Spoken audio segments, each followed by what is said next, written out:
She was 20 and homeless.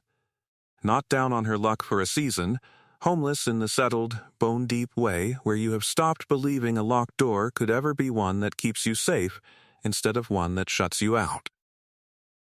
And with $10, the last money she owned, she bought an abandoned stone jailhouse on the edge of a fading mining town in the Idaho panhandle, a squat, grim little building the county had left standing empty for 20 years. The iron cell door hung ajar on its rusted hinges. The barred window slits let in nothing but wind. The county clerk in the next town told her the town was played out, the building was a grim ruin nobody wanted, and a young woman alone in a dead jailhouse would come to a bad end before the winter. But what nobody knew, not the clerk, not the town, not the girl herself, was that beneath the floor of the second cell in that old jailhouse, hidden since 1874, was something that would change her life forever. Before we continue, if stories like this mean something to you, hit subscribe. And tell us in the comments where you're watching from. We love seeing how far these stories travel. Verity Sloan had grown up knowing what it was to be judged and found wanting on no evidence at all, and it had made her careful about the truth in a way most people never had to be. She was born in 1871 in a mining town in the Idaho panhandle. And she was born, as the town never let her forget, on the wrong side of everything, her mother a laundress with no husband anyone would name. Her father a roomer, her whole childhood spent under the particular cruelty a small, hard town reserves for a woman and child it has decided to look down on. Verity learned early that a reputation was a thing that could be assigned to you, not earned, and that once a town decided what you were, no amount of truth would move it. She learned to watch, and to keep her own counsel, and to hold hard to the difference between what was true and what was merely said, because the said things about her and her mother were mostly lies, and the truth was the only ground she had to stand on.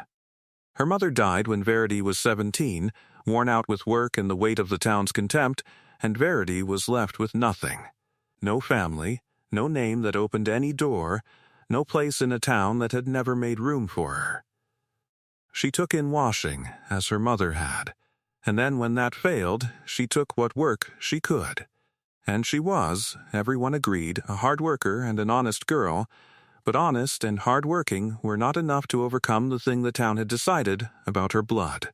She was let go from a kitchen when a brooch went missing. She had not taken it. It turned up later behind a cupboard. No one apologized. And after that the word was out. The way it gets out about a girl the town has already decided against. And no respectable house would have her. At 20, she was homeless, sleeping where she could, a girl the town had judged and convicted of being born wrong, and she understood, better than most people ever have to, what it was to carry a sentence you had never earned. The brooch was the thing that broke her, though it was such a small thing. She had worked in that kitchen 6 months, worked harder and more honestly than any girl they'd ever had, and when the brooch went missing the mistress had not asked, had not wondered, had not given her a moment's doubt, had simply looked at Verity, at the laundress's nameless daughter, and known, with the awful certainty of a town's inherited contempt, that of course it was the Sloan girl. Who else? And when the brooch turned up behind the cupboard where the mistress herself had knocked it, there had been no apology, no rehiring, no correction of the word already spread. Only a shrug, as if the truth were a small, inconvenient thing beside the comfort of having been right about a girl like that. Verity had stood in the street afterward and understood something that would shape the rest of her life, that for people like her, the truth was not enough, that you could be innocent to the marrow of your bones and it would not matter, because the world did not weigh the evidence for a girl it had already sentenced at birth. It was the loneliest knowledge she owned, and she carried it into her 20th year like a stone in her chest, not knowing that it was also, though she could not yet see it, the exact shape of the gift she would one day have to give.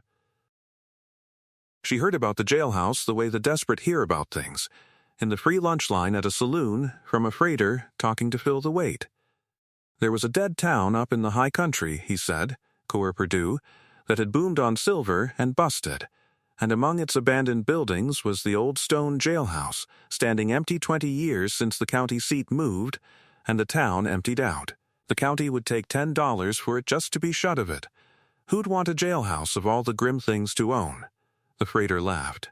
But Verity Sloane did not laugh, and the reason surprised even her. A jailhouse was a strong building, stone, when everything around it was rotting board, built to keep the weather out and to last. It was the one building she could afford that would not fall down around her. And there was something else, something she could not have put into words, but felt in her chest. She had spent her whole life on the outside of every locked door, judged and shut out. A building whose whole nature was locks and judgment that she could own outright and hold the only key to, spoke to something deep and wounded in her. She would rather own the jail than keep sleeping outside every door in town.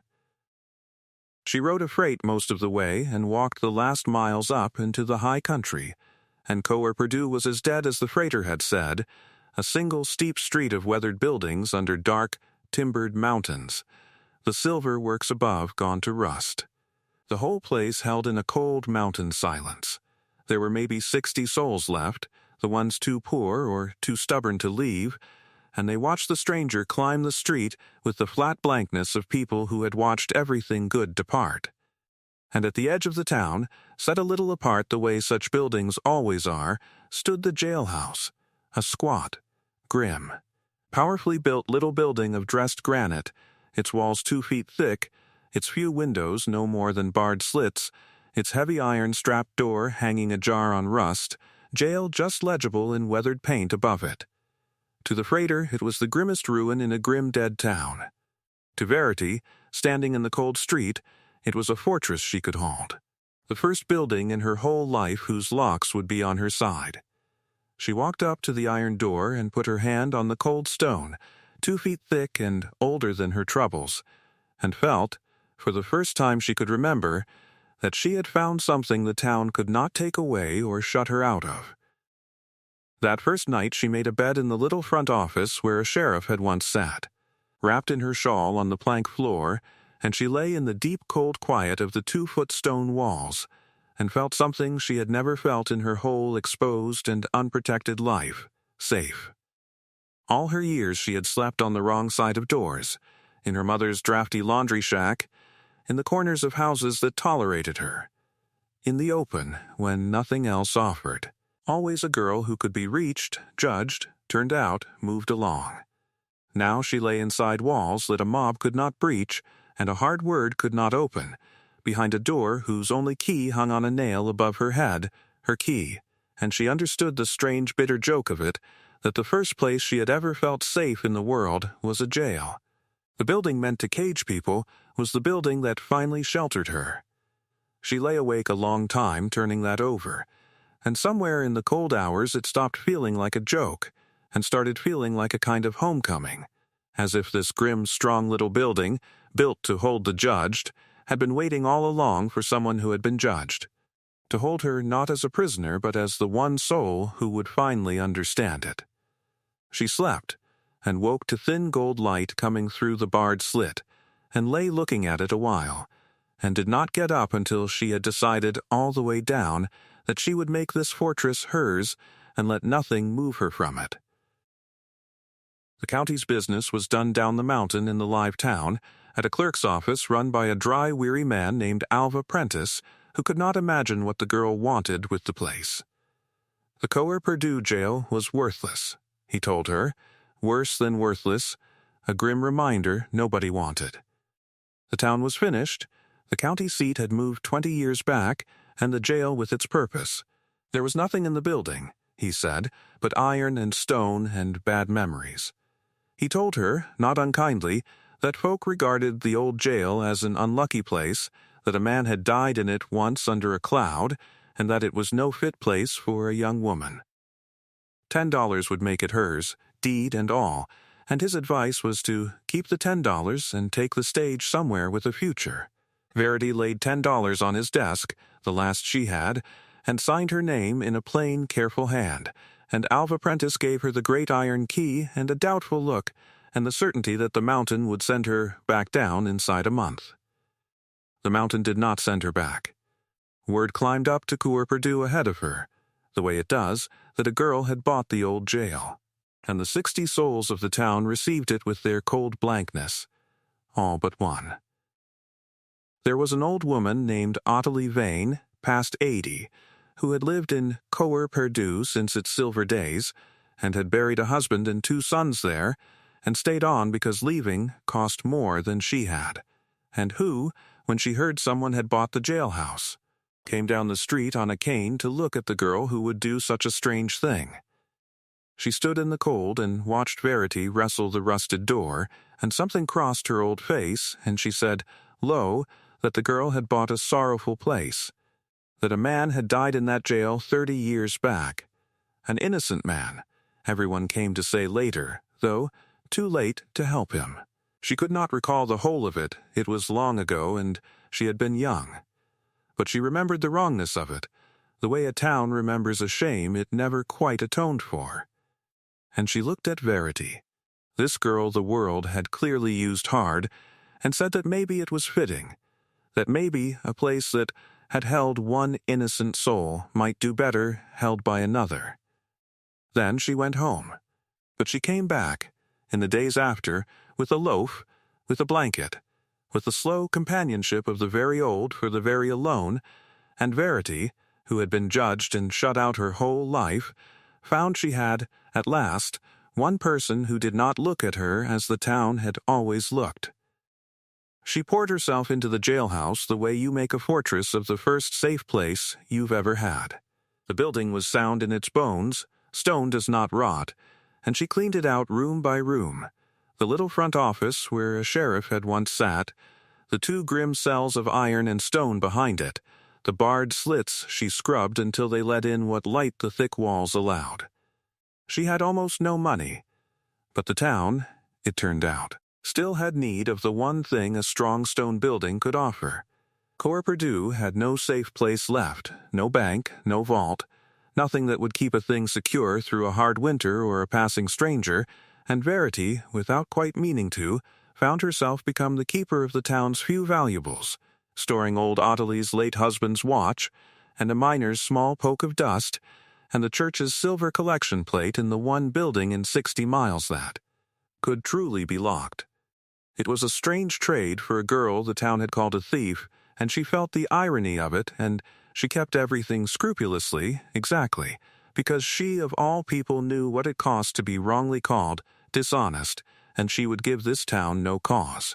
Within a month, the jailhouse that had held the town's shame had become the place the town trusted with what it could not afford to lose, and the girl the town had shut out had become, quietly, the one person it relied on. There was a justice in that she tasted slowly and never spoke aloud. The town of Coeur Perdue did not know her history, did not know she was the laundress's nameless daughter, did not know she had been called a thief over a brooch that was never stolen, but she knew, and every time an old miner handed her his poke of dust to keep, or the church trusted her with its silver, she felt the old false verdict against her lose a little more of its grip. She kept everything to the grain, wrote down every item in a careful hand, returned every trust exactly, not because anyone doubted her, but because she had learned in the hardest possible school what a good name was worth and how easily a small town could take it away, and she was determined that this town, at least, would have no cause. It was the first place that had ever simply trusted her, on nothing but her conduct, without weighing her blood first. And she found that being trusted, after a lifetime of being suspected, was a kind of healing she had not known she needed. She restored the building as she did everything, carefully, and she came in time to the cells, because they were the grimmest part, and she meant to make them over into something that was not grim, storerooms, a workroom, rooms that held things safe instead of holding people. And it was in the second cell, the smaller one at the back, that she found the thing 30 years had hidden. She was clearing the cell to lay a new floor over the old, because the original floor was stone flags set in earth, cold and broken, and one flag in the corner, under where a prisoner's bunk had once stood bolted to the wall, rocked under her foot. She knelt to reset it.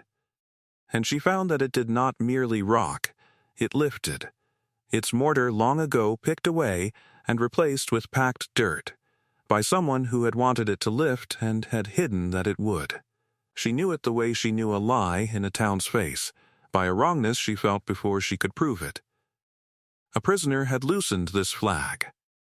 A prisoner, in the long hours of a cell, with nothing but time and desperation, had worked the mortar out of a floor flag and hidden something beneath it, and set it back so carefully that 30 years had not found it. Verity's heart beat hard as she worked her fingers into the seam and raised the heavy flag, because she understood, before she saw anything, that whatever was under a prisoner's floor was a message from someone who had been where she had metaphorically lived her whole life, on the wrong side of a locked door, judged and condemned. Beneath the flag, in a shallow hollow scraped from the earth, wrapped in a scrap of oilcloth gone brittle, was a thick packet of papers covered close in a cramped, careful hand, and folded around them, a letter, the pencil faded but legible, that began, "To whoever finds this, who I pray is kinder than the men who put me here." Her hands shook as she lifted it into the light of the barred slit and read. "If you are reading this," it began, "then I am long dead, for I do not expect to leave this cell alive, and I have hidden this where only someone who means to make something of this grim place will ever find it. I am not a treasure. I have no gold to leave you.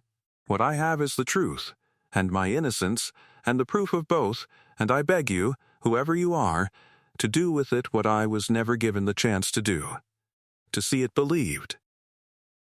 His name had been Nathaniel Frey, and he had been a young assayer in Coer, Purdue in the boom years, and he had been convicted of a murder he did not commit and was waiting, when he wrote, to hang for it. The murdered man had been the town's mine superintendent, a powerful and corrupt man named Josiah Crawl, found dead in his office one night, and Nathaniel Frey had been the one accused, because he had, in the weeks before, quietly begun to expose something. As the town's assayer, Frey had discovered that Kroll and a ring of the mine's owners were salting the assay reports and cooking the books, defrauding the smaller shareholders and the miners' wage fund of a fortune, and Frey had gathered the proof and meant to bring it forward. And then Kroll had turned up dead, and Nathaniel Frey, the one man with a grievance against him, the one man whose accusations would now look like a killer's motive, had been arrested, tried before a judge the ring owned, convicted on the perjured word of Kroll's own men, and sentenced to hang.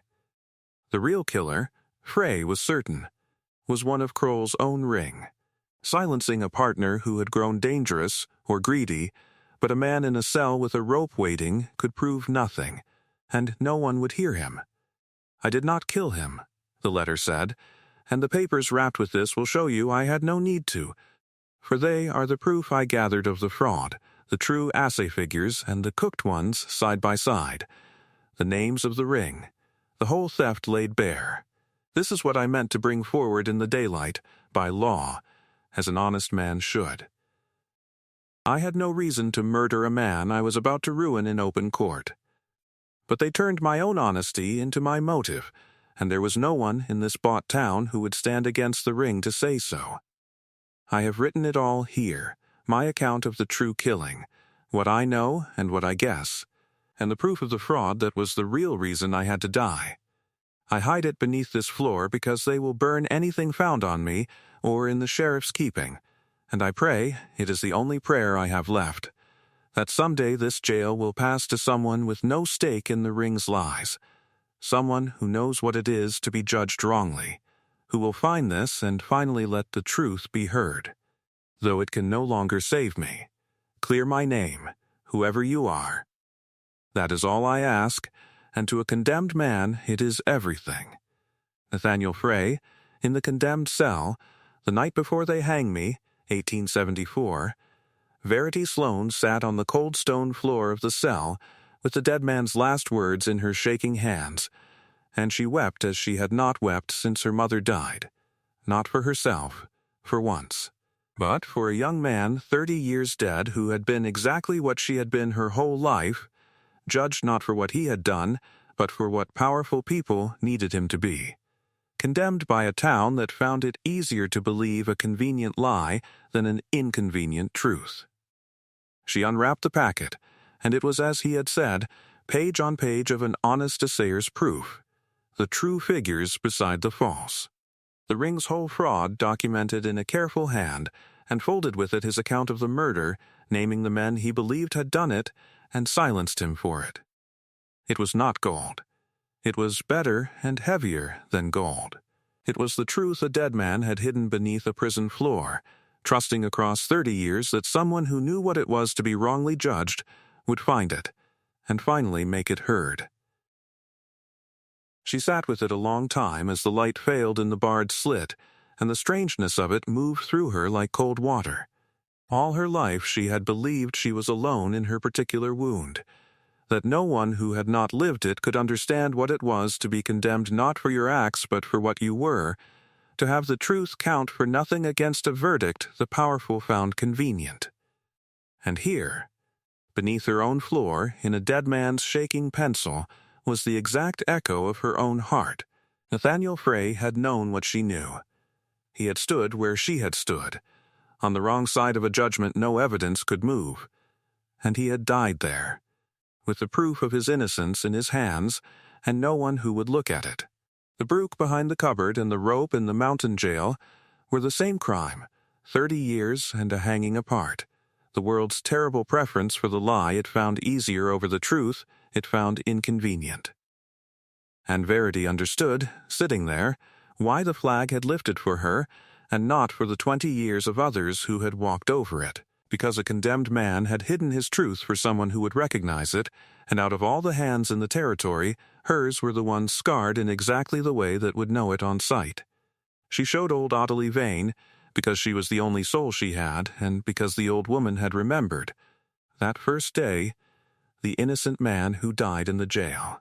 And when Verity read her Nathaniel Frey's letter, Ottilie wept, and said that she remembered him now, a quiet, earnest young man, the assayer, hanged for the superintendent's murder when she was a girl, and that the town had come to whisper, in the years after, that it had hanged the wrong man, that Frey had been too honest to kill, and the real killer had gone free among them, but that no one had ever proven it or wanted to, for the ring had been powerful, and the truth inconvenient, and it was easier to let a dead man stay guilty.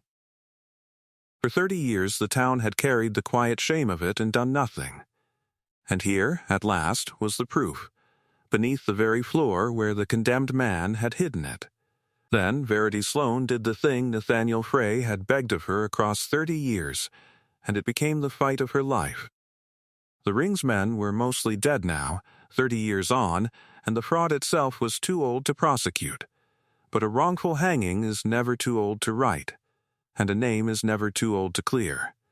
She did not trust the local law, for even 3 decades later the town's institutions carried the ring's old rot. Instead, she copied Frey's papers in her plain, careful hand, and she carried them, the long way, past the mountain county that had hanged him, to the state capitol, to a newspaper, and to a judge, with no stake in Coeur Perdue's old sins.